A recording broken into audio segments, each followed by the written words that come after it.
Okay, dokie. So now we're back looking at revolving loans. So with credit cards, each month the consumer will receive an itemized billing, which is a statement listing purchases and cash advances, the total balance owed, the minimum payment required, and finance charges. So finance charges are where credit card companies get you, so be really careful.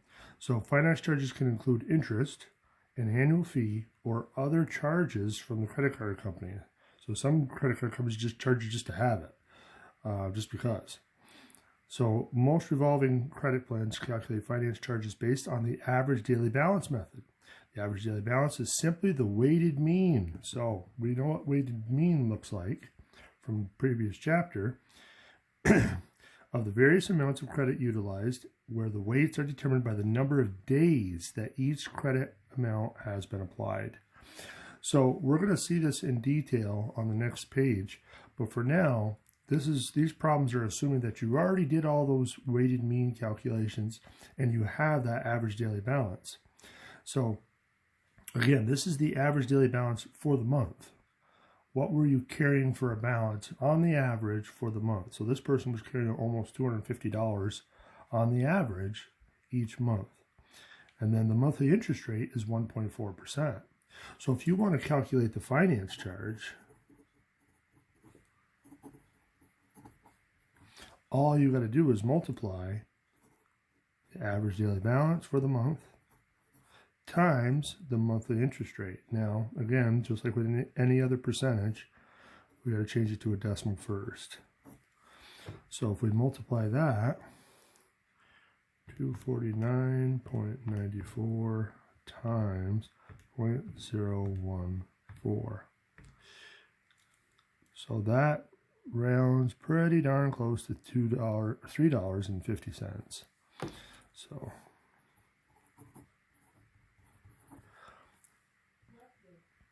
now this next one, very much the same thing. If they have the average daily balance, the monthly interest rate is there, so I'm going to just abbreviate FC just because I'm lazy.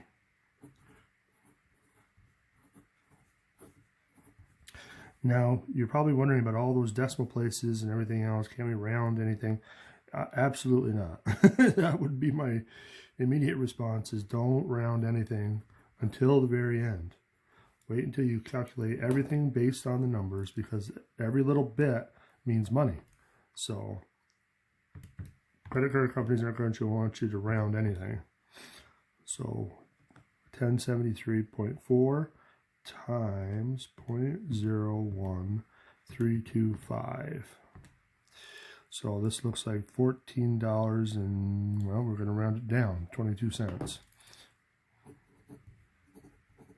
So you're not talking a lot of money for these finance charges, but it's money in their pocket and not yours. So you want to try to minimize these finance charges as much as possible. So it really boils down to making sure this average daily balance is as low as possible. So if you're paying on your credit card more than just once a month, that's going to do it for you. So we're going to see some examples right now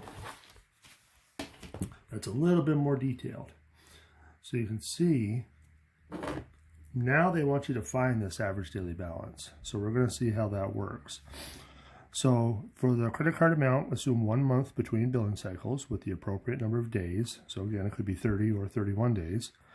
And interest of 1.3% per month on the average daily balance. Find A, the average daily balance. B, the monthly finance charge, which we know how to do now once we have this average daily balance. And then the account balance for the next billing cycle, which doesn't seem like it would be that hard, but we're going to see it can be tricky if you don't use the right numbers. Okay, so let's take a look at what transactions happened during the month. So we got the previous balance of $462.42. So on June 11th, we have the billing date. So that's when they start the new month, on the 11th. So on June 15th, you had some returns. June 20th, bought some jewelry, got a car rental, we got a payment to the credit card company, which is good, and then the flowers that were bought.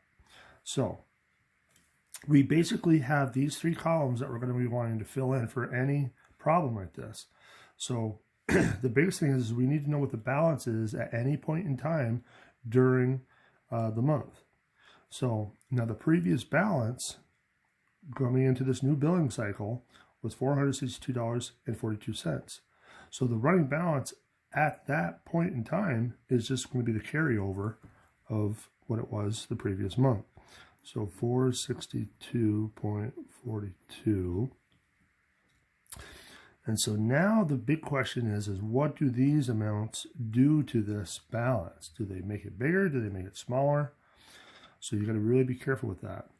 So now on June 15th, there was returns of $106.45. So now is that going to make the balance bigger or smaller?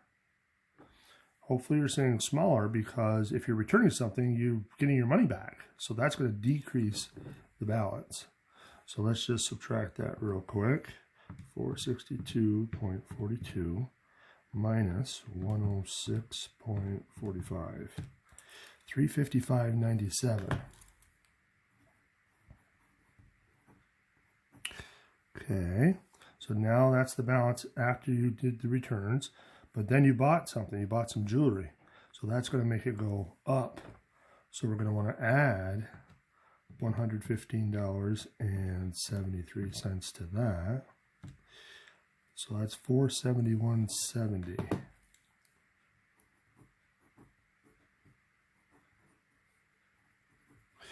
Okay, keep going. Car rental. Is that going to add or subtract? If you're renting something, you're charging something, so you got to add to it. Add 74.19, 545.89. Okay, and then you had a payment on July 3rd of $115. So a payment. So now you're trying to pay off your balance. So you want to subtract. So if we subtract $115, we get $430.89. So $430.89.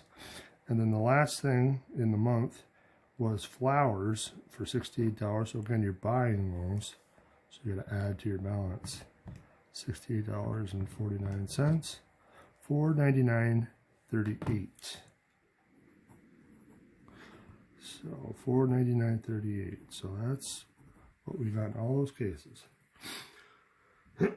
So now comes the next column. So number of days until the balance changed. So how long did it stay at this balance before it changed to the next balance? So that's where we have to look at the calendar here, the date of the transaction. So we got from July 11th to the July 15th, nothing was going on. So it stayed at this balance, looks like for 4 days. So we got 4 days there. And then from June to 15th to the June 20th, that's another 5 days. The 20th to the 24th, that's another 4 days.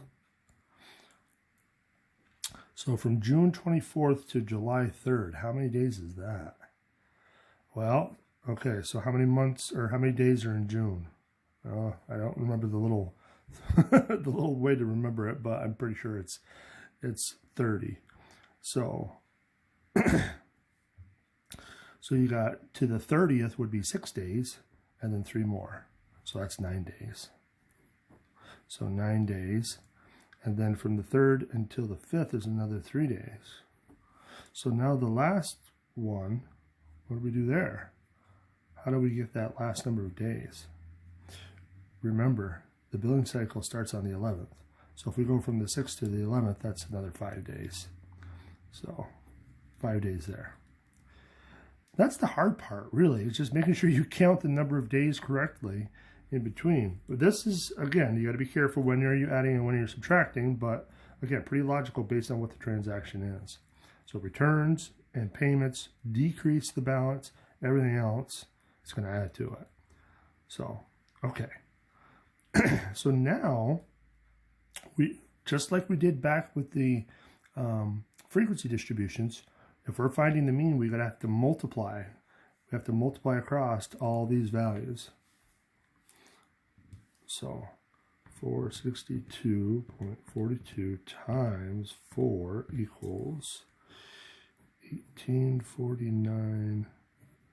68. 355.97 times 5.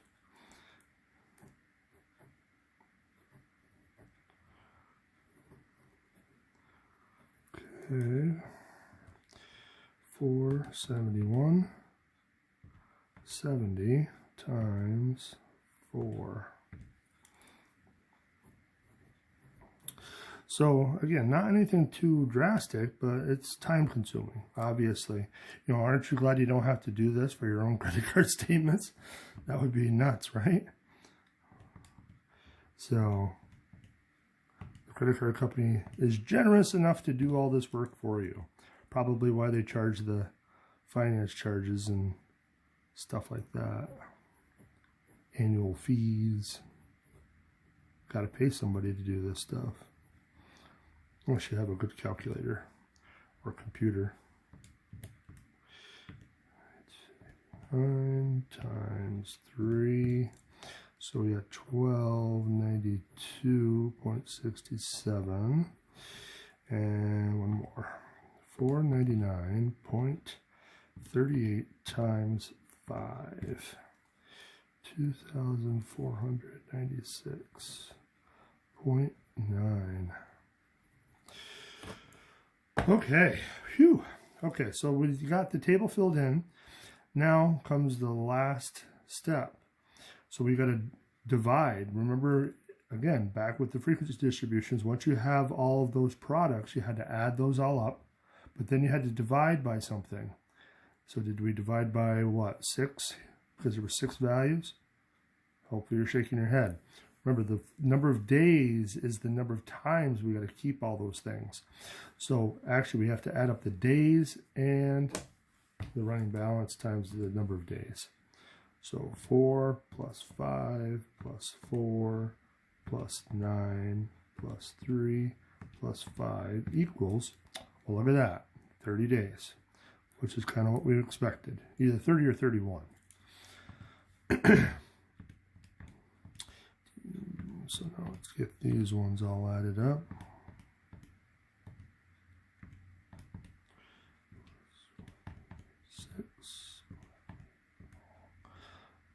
Plus 4913 plus 129.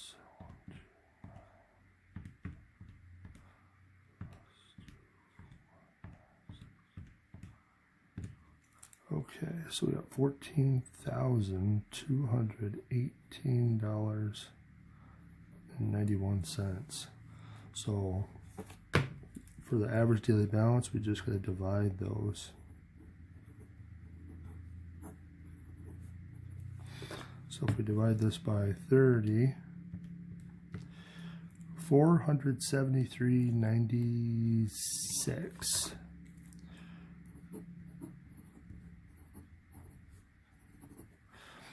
So that's the average daily balance, which kind of makes sense. I mean, look at it at the running balance. You can kind of see, okay, well, the lowest it was 355, the highest was 545, but look how many days it stayed at 545. So you're carrying a high balance for a long period of time, for 9 days. That's not a good thing. So that's why the average daily balance is so high. So what you really want to do, which we'll talk about in a second, but let's finish the problem and then I'll give you just a little financial tip. So we got our monthly finance charge. So remember, that's based off the average daily balance.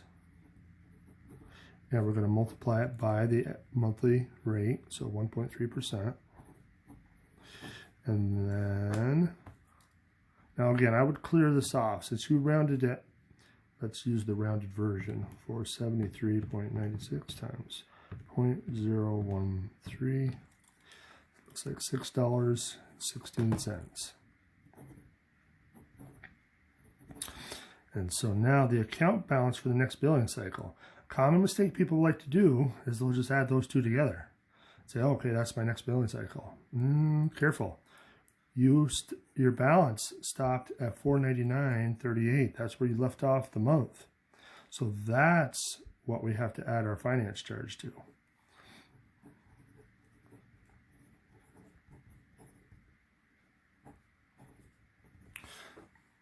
So $499. Whoops, let me go over here a little bit.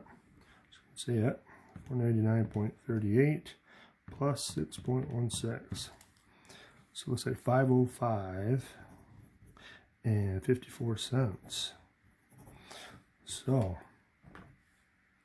not terrible. I mean, it's a little bit tedious, but not terrible. So my financial tip for you, whatever the start of your billing cycle is, that's when you want to knock it down quick. That'll reduce your finance charges.